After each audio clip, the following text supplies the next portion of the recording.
നമസ്കാരം. കുംഭമേളയും മാമാങ്കവും തമ്മിൽ എന്തെങ്കിലും ബന്ധമുണ്ടോ എന്നൊരു ചോദ്യം ചോദിച്ചാൽ എന്താവും അതിൻ്റെ റിയാക്ഷൻ?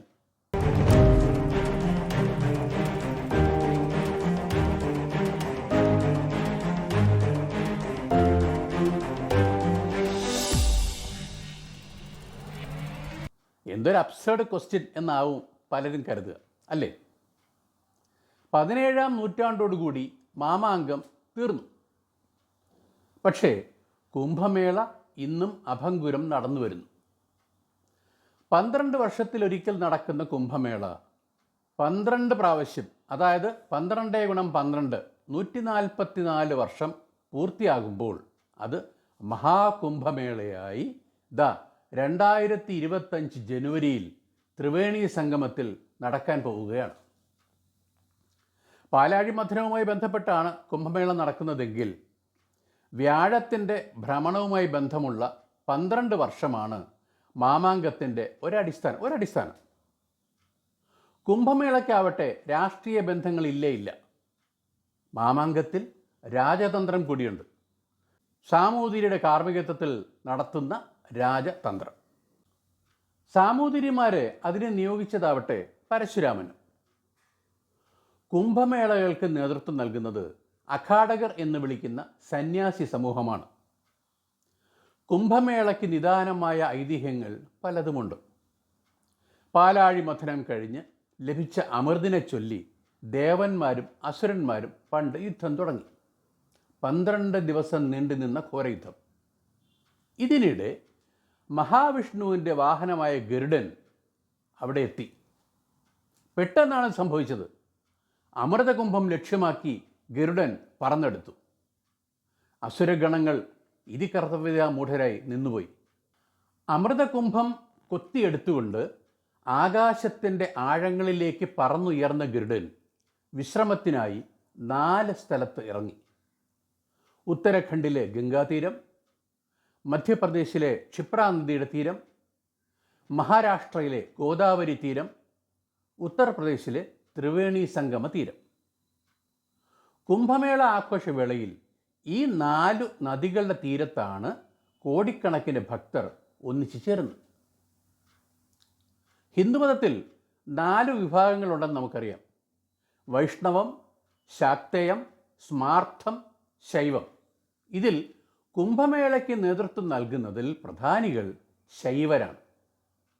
ഏറ്റവും പ്രധാനപ്പെട്ട ചടങ്ങ് എന്നത് പുണ്യനദിയിൽ കുളിക്കുക എന്നതാണ്. ഇങ്ങനെ മുങ്ങിക്കുളിച്ചാൽ ഇതുവരെ ചെയ്ത പാപങ്ങളെല്ലാം കഴുകിക്കളഞ്ഞ് മോക്ഷപ്രാപ്തിയിലേക്ക് എത്താം. ഇതാണ് വിശ്വാസം. ചടങ്ങുകൾക്ക് നേതൃത്വം നൽകുന്നത് അഖാടകരാണെന്ന് പറഞ്ഞു. ഉത്തരേന്ത്യയിലാണ് ഇത്തരം സന്യാസിമാർ അധികവും. 13 വിഭാഗം അഖാടകളാണ് പൊതുവെ ഉള്ളതെന്ന് പറയപ്പെടുന്നു. സ്ത്രീകൾക്കായി മറ്റൊരു അഖാടയുമുണ്ടത്രേ. ടി വിയിലൊക്കെ നമ്മൾ കാണുന്ന അഖാടകർ നാഗസന്യാസിമാരാണ്. ഭൗതിക സുഖങ്ങൾ ആകെ ത്യജിച്ച് ആത്മീയ ജീവിതം നയിക്കുന്നവർ. വസ്ത്രം പോലും ഉപേക്ഷിച്ചിട്ടാണ് അവർ ഹിമാലയ സാനുക്കളിൽ ജീവിക്കുന്നത്. 2013 ആഗസ്റ്റ് 9 അന്വേഷണം എന്നു പേരുള്ള മാസിക അനുസരിച്ചാണെങ്കിൽ, അതേപോലെ കേരള വിജ്ഞാനകോശം അനുസരിച്ചാണെങ്കിൽ ഇവരിൽ ചിലർ മനുഷ്യ മാംസം വരെ ഭക്ഷിക്കുന്നു. ശ്മശാനങ്ങളിൽ കഴിയുന്ന ഈ വിഭാഗം ചവറ്റുകൊട്ടയിലെ പുഴുവുള്ള ഭക്ഷണം കഴിക്കുകയും മൃഗങ്ങളുടെ കാഷ്ടവും മൂത്രവും അടക്കം ഭക്ഷിക്കുകയും ചെയ്യുന്നവരാണ് എന്ന് പറഞ്ഞാൽ നമുക്ക് വിശ്വസിക്കാൻ നിവൃത്തിയുള്ളൂ. ഗൂഗിളിൽ ഇൻ്റർനെറ്റ് വേബാക്ക് മെഷീനിൽ ഒന്ന് സെർച്ച് ചെയ്താൽ മതി. ഇത്തരം അഖാടകളുടെ ജീവിതക്രമത്തെ ശരിക്കും നമുക്ക് മനസ്സിലാക്കാൻ പറ്റും. 12 വർഷത്തെ ദേവാസുര യുദ്ധത്തിൻ്റെ ഓർമ്മയ്ക്ക് വേണ്ടിയിട്ടാണ് സൂര്യ ചന്ദ്ര വ്യാഴങ്ങളുടെ രാശിചക്രം വിലയിരുത്തി 48 നാൾ നീണ്ടു നിൽക്കുന്ന പൂർണ്ണ കുംഭമേള കൊണ്ടാടുന്നത്. കുംഭമേള 5 തരത്തിലുണ്ട്. നേരത്തെ പറഞ്ഞ 12 വർഷത്തെ പൂർണ്ണ കുംഭമേള, 6 വർഷത്തിൽ ആഘോഷിക്കപ്പെടുന്ന അർദ്ധകുംഭമേള, 3 വർഷത്തിൽ നടത്തുന്ന കുംഭമേള, എല്ലാ വർഷവും നടത്തുന്ന മിനി കുംഭമേള, ഇതിന് മാഘ കുംഭമേള എന്നും പറയാറുണ്ട്. ഇതൊന്നും കൂടാതെയാണ് ആമുഖത്തിൽ സൂചിപ്പിച്ച 144 വർഷത്തിലൊരിക്കൽ കൊണ്ടാടുന്ന മഹാകുംഭമേള. അതാണ് 2025 ജനുവരി മുതൽ ഏപ്രിൽ വരെയുള്ള കാലയളവിൽ പ്രയാഗ്രാജ്, അതായത് ഉത്തർപ്രദേശിലെ ത്രിവേണി സംഗമം, അവിടെ ഇതാഘോഷിക്കപ്പെടുന്നത്. ഈ സമയത്ത് പ്രയാഗ്രാജിൽ ഒരു പ്രത്യേക ടൗൺഷിപ്പ് പോലും രൂപാന്തരപ്പെടുന്നുണ്ട്. ടെൻറ്റുകൾ ഉപയോഗിച്ച് രൂപാന്തരപ്പെടുത്തുന്ന ഈ പുതിയ നഗരത്തിൽ ലോകമാകെയുള്ള ഹിന്ദു സമൂഹങ്ങൾക്ക് സ്ഥലം അല്ലെങ്കിൽ സ്ലോട്ട് അല്ലെങ്കിൽ സ്പേസ് ഉണ്ടാവും. ആശ്രമങ്ങൾക്കൊക്കെ പ്രത്യേക സ്ഥലം. മേളയിൽ പങ്കെടുക്കാനെത്തുന്ന കോടിക്കണക്കിന് തീർത്ഥാടകർക്ക് ഭക്ഷണം, താമസം എന്നിവ സൗജന്യം. ഒരു ദിവസം 5 കോടി വിശ്വാസികൾ എത്തുമെന്നാണ് കണക്ക്. ഭക്തജനങ്ങളെ വിളിച്ചു കയറ്റി ഭക്ഷണം നൽകുന്ന വിവിധ ആശ്രമങ്ങൾ കുംഭമേളയുടെ പ്രത്യേകതയാണ്. കുടിവെള്ളം, സാനിറ്റേഷൻ എന്നിവയ്ക്കൊക്കെ സംവിധാനങ്ങളുണ്ട്. നമ്മുടെ ദേവസ്വങ്ങൾക്ക് ഒരു മന്ത്രി എന്നതുപോലെ കുംഭമേളയ്ക്ക് മാത്രമായി ഒരു മന്ത്രിയുണ്ട്. ഉത്തരാഖണ്ഡ്, മധ്യപ്രദേശ്, മഹാരാഷ്ട്ര എന്നീ സർക്കാരുകൾ കുംഭമേളകൾക്കായി മുൻകാലങ്ങളിൽ തയ്യാറെടുപ്പ് നടത്തിയിരുന്നെങ്കിൽ 144 വർഷത്തിലൊരിക്കൽ നടത്തുന്ന മഹാകുംഭമേളയുടെ ഉത്തരവാദിത്വം ഉത്തർപ്രദേശ് സർക്കാരിനാണ്. അവിടെയാണല്ലോ ഗംഗ, യമുന, സരസ്വതികളുടെ സംഗമസ്ഥാനമായ പ്രയാഗ്രാജ്. മുൻ വർഷങ്ങളിൽ നേരത്തെ പറഞ്ഞ സർക്കാരുകൾ, ഉത്തർപ്രദേശ് സർക്കാർ അടക്കം 2000-ഓ 3000-ഓ കോടി വീതമാണ് ചിലവാക്കുമെങ്കിൽ മേള കഴിയുമ്പോഴത്തേക്ക് അത് 10 മടങ്ങ് വരുമാനമായി തിരികെ സർക്കാരുകൾക്ക് കിട്ടുമെന്നാണ് പറയപ്പെടുന്നത്.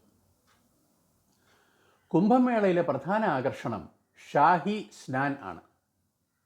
ഷാഹി എന്ന് വെച്ചാൽ റോയൽ, റോയൽ സ്നാൻ, റോയൽ കുളി.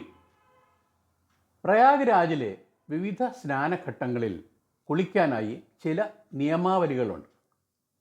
ആദ്യം കുളിക്കുന്നത് അഖാഡകളാണ്, അത് കഴിഞ്ഞ് മറ്റ് സന്യാസിമാർ, അത് കഴിഞ്ഞിട്ടാവും സാധാരണ ഭക്തജനങ്ങൾ. അഖാഡകൾക്ക് ഒരു പ്രസിഡന്റ് അഥവാ മഹന്ത്, പുള്ളിയാവും ആദ്യം ത്രിവേണി സംഗമത്തിൽ ഇറങ്ങുക. 1789, അതായത് 17-ാം നൂറ്റാണ്ടിൻ്റെ അവസാനം, മഹാരാഷ്ട്രയിലെ നാസിക്കിൽ ഒരു കുംഭമേള നടന്നപ്പോൾ ആര് ആദ്യം കുളിക്കണം എന്നതിനെ ചൊല്ലി ശൈവ സന്യാസിമാരും വൈഷ്ണവ സന്യാസിമാരും തമ്മിൽ ഒരു തർക്കമുണ്ടായി. അന്ന് നടന്ന സംഘട്ടനത്തിൽ 12,000 പേർ, 12,000 പേർ കൊല്ലപ്പെട്ടു എന്നാണ് ചരിത്രരേഖകൾ പറയുന്നത്. മഹാരാഷ്ട്ര ഭരണാധികാരിയായ പേഷ്വ അന്ന് ഒരു ഫാർമുല നിർദ്ദേശിച്ചു. കുംഭമേളയിൽ ഷാഹി സ്നാൻ നടത്തുമ്പോൾ വൈഷ്ണവർ നാസിക് നഗരത്തിനടുത്തുള്ള രാമകുണ്ഡ് എന്ന സ്നാനഘട്ടത്തിലും ശൈവർ ത്രയംബക് സ്നാനഘട്ടത്തിലും കുളിക്കുക. ഇതായിരുന്നു അന്ന് രൂപീകരിക്കപ്പെട്ട നയം. അതിന്നും തുടരുന്നു. ദേഹമാസകലം ഭസ്മം പൂശിയ നഗ്ന സന്യാസിമാർ ഹരഹര മഹാദേവ, ഹരഹര ഗംഗാമയ്യ എന്ന ആരവമുയർത്തി കുംഭമേളകളെ ഭക്തിസാന്ദ്രമാക്കുന്നു. ഒരു കാര്യം നിങ്ങൾ ശ്രദ്ധിക്കണം, കഴിഞ്ഞ പൂർണ്ണ കുംഭമേളയിൽ 50 കോടി ഹിന്ദുമത വിശ്വാസികളാണ് പങ്കെടുത്തതത്രേ. യുനെസ്കോയുടെ പട്ടികയിൽ ലോകത്തിലെ ഏറ്റവും വലിയ ഉത്സവമായി കുംഭമേള ഇടം പിടിച്ചിട്ടുണ്ട്. 8-ാം നൂറ്റാണ്ടിൽ ജീവിച്ചിരുന്ന മലയാളി കൂടിയായ ശങ്കരാചാര്യരാണ് കുംഭമേളയുടെ ക്രമങ്ങൾ നിശ്ചയിച്ചത്. അതിനു മുൻപ് 6-ാം നൂറ്റാണ്ടിലെ ഹർഷവർദ്ധന ചക്രവർത്തിയെ സന്ദർശിച്ച ചൈനീസ് സഞ്ചാരിയ ഹുയാൻ സാങ്ങിൻ്റെ കുറിപ്പുകളിലൂടെയാണ് കുംഭമേളയെക്കുറിച്ചുള്ള പല വിവരങ്ങളും പുറം ലോകം അറിഞ്ഞത്. ഈ ഹർഷവർദ്ധന ചക്രവർത്തി പിന്നീട് ബുദ്ധമതത്തിലേക്ക് ആകൃഷ്ടനായതും രാജ്യം വികസിപ്പിച്ചത് കനൗജ് എന്ന രാജ്യത്തിലേക്ക് വ്യാപിച്ചതും ഒക്കെ ചരിത്രം. ഈ കനൗജിലെ രാജാവാണ് ഹനുമാൻ പ്രതിഷ്ഠയെ പ്രയാഗ്രാജിലെത്തിച്ചത്.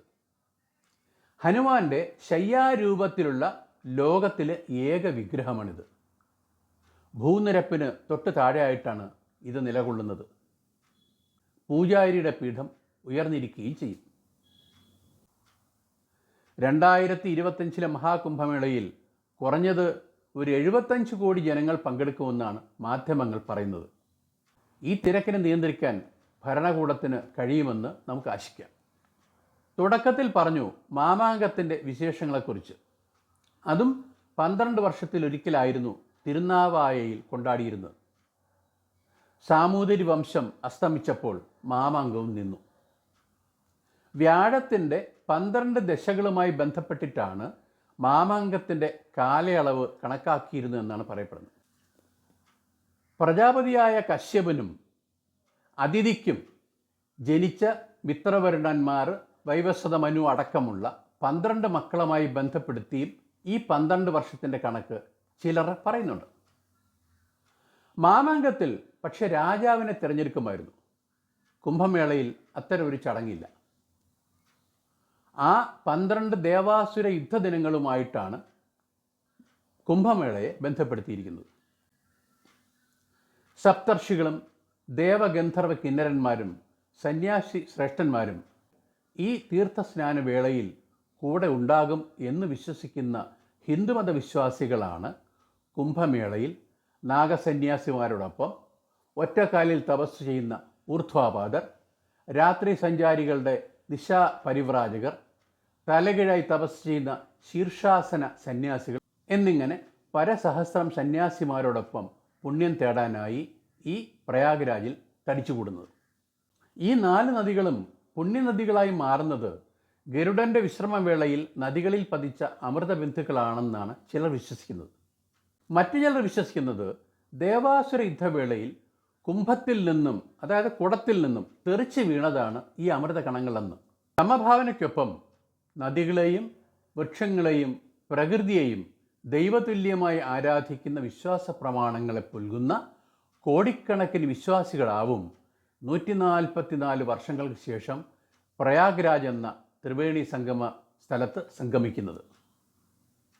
സമ്പൂർണ്ണ പ്രപഞ്ചത്തിലെ സർവവും ശിവമയമാണെന്ന് വിശ്വസിക്കുന്ന ശിവനെയും കാളിയെയും ആരാധിക്കുന്ന അഘാടകരാണ് കുംഭമേളകളിൽ നമുക്ക് ഉടനീളം കാണാനാവുക.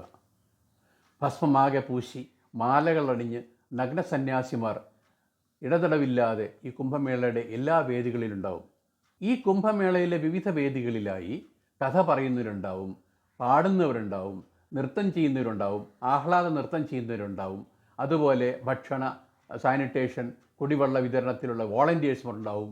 ഒരു തരത്തിൽ നമുക്ക് കമ്പയർ ചെയ്യാൻ പറ്റാത്ത ഒരു വല്ലാത്ത ഒരു സംഘാടന മികവായിരിക്കും ഈ കുംഭമേളയിൽ പൊതുവെ കണ്ടുവരിക.